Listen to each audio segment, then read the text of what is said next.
ex-détenus ak notamment le mort de Mamadou Seck qui a fait quand même couler beaucoup de larmes au Sénégalais mu metti waa Pastef notamment yéen ñi nga xamante ni je sais pas ndax mos fekkante ngeen n'est-ce pas prison. ouais non parce que man bi may dem fekk na moom ñu yóbbu ko je pense. pavillon spécial waaw. parce que bi muy dugg dafa doon traîner ay pathologies. sa mort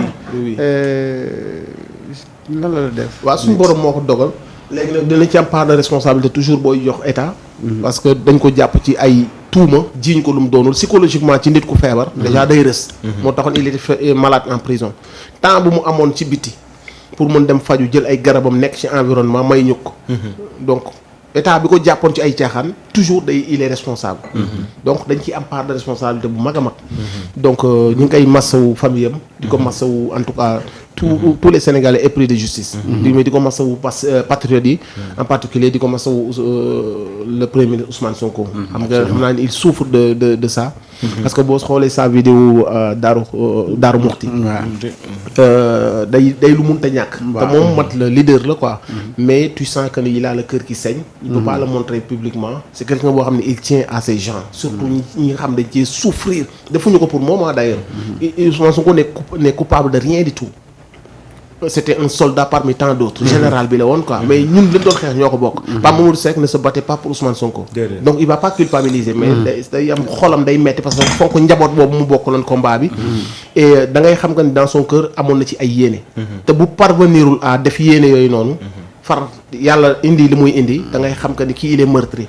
mais c'est un leader bu génnee. da koy gérer man bu la man la je vais craquer mënuma ko bi muy jël doomu kooku je sais que ni dans son cœur il est meurtri.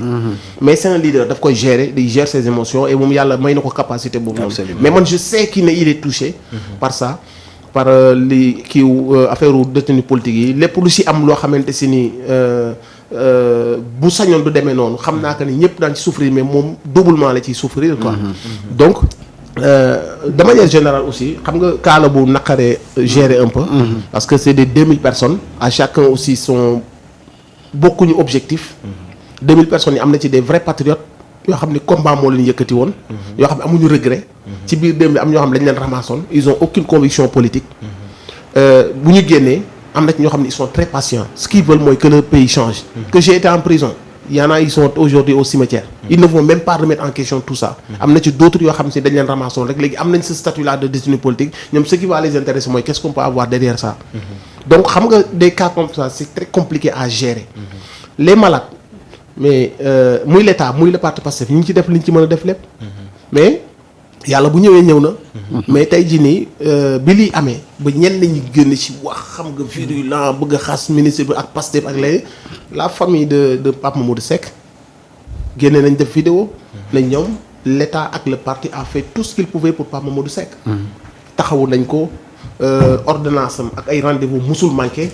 et que ministre bi Maïmouna Dièye da daan woote à toute heure bu daan nekk Turquie faneen da daan woote pour xool c'est quoi les besoins actuels. wala ñoom bu ñu ko woowee ne ko dañoo war a def lii liñ ci c'est sa famille qui dit ça. sa mère je sais pas sa mère en tout cas sa famille et sa femme.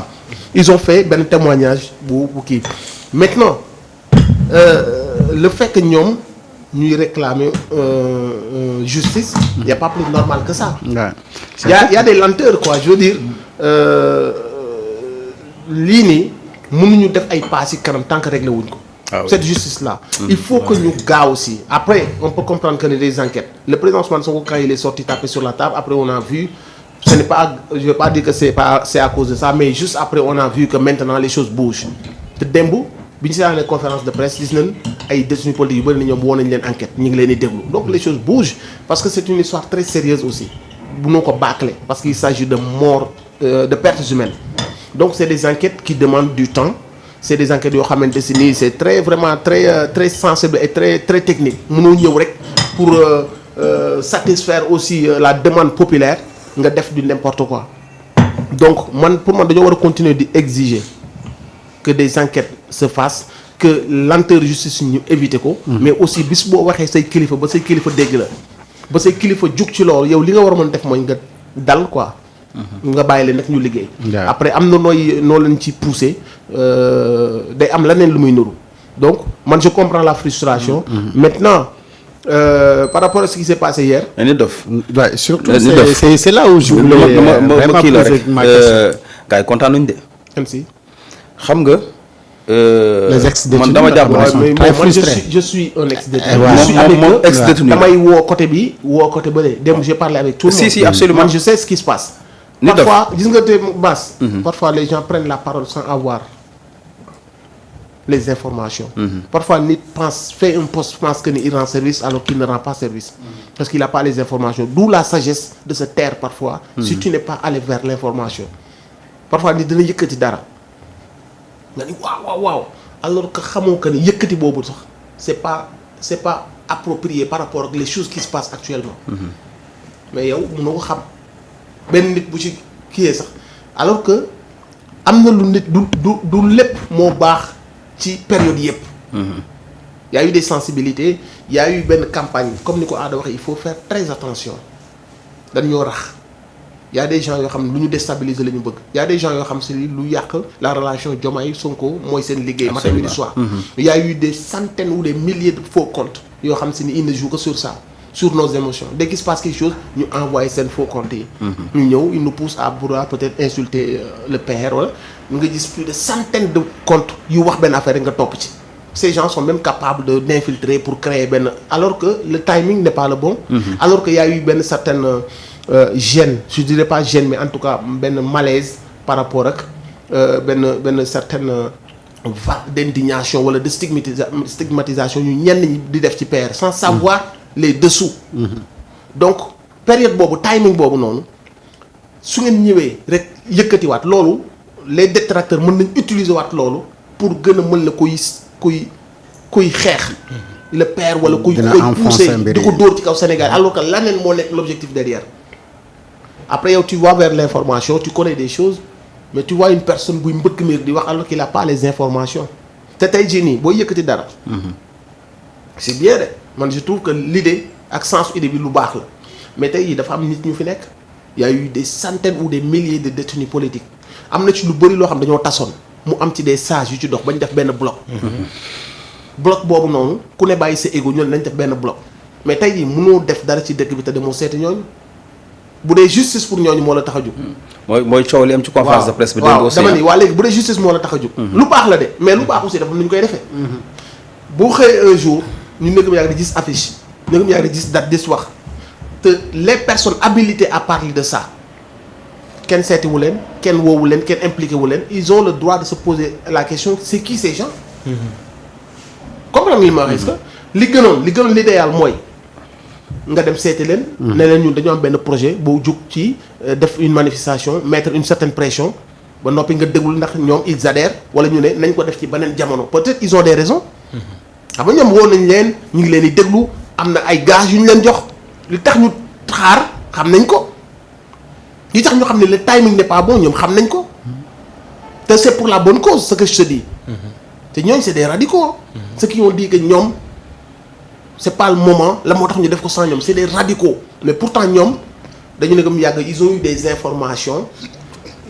informations sur la justice ils ont eu des gages sur certains leaders yu leen wax fu mbir yi toll ak lan moo baax ak lan moo baaxul loolu moo tax ñu xalaat que ni c'est inapproprié ci jamono bi de def benn kii boo xam ne gars yi dañ koy utiliser pour xàjjale après wala pour en tout cas stigmatiser quelqu'un pour xool kooku nan lay gisee boobu naka leen xàjjale diw ak diw.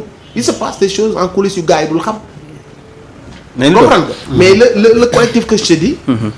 mënoo fay yëkkati dara ci ex-détenu yi te seeti woo leen. ça sonne faux.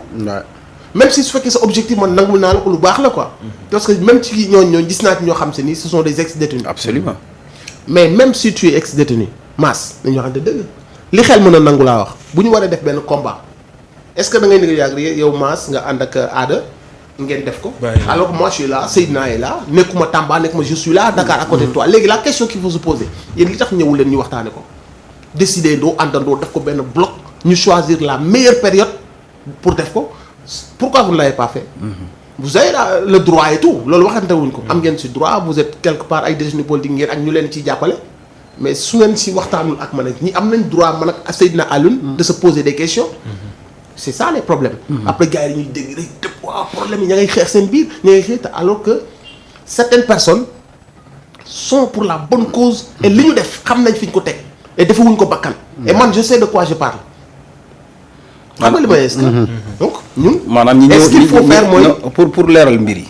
donc si je comprends ma doon ramas foofu rek.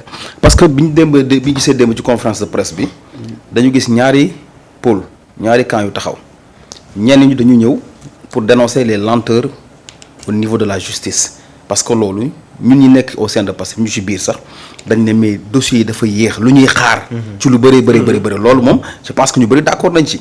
ñooñu peut-être ils sont animés aussi ci ay sentiments yu cause yu noble. ñeneen ñi ñëw aussi. taxaw ne leen nga baal ma foofu rek ma daan la foofu. est-ce que c'est cohérent barki Demba Ndiaye bi ñuy def les 4 propositions de loi le ministre de la justice taxaw ne pour les questions des martyrs ak les ex-détenus justice mu ngi ci dem. mais lii ak lii lañ ci éviter. léegi une semaine avant ou quelques jours. voilà après léegi ngeen toog di ñaxtu. léegi am na cohérence loolu. léegi xam nga ñaari camp yooyu ñu gis ñenn ñi aussi li Ndof taxaw wax ñenn ñëw ne mais ñun ñooy ex-détenus yi ñun aussi warul amoo leen droit organiser lii te ñun boole woon ci.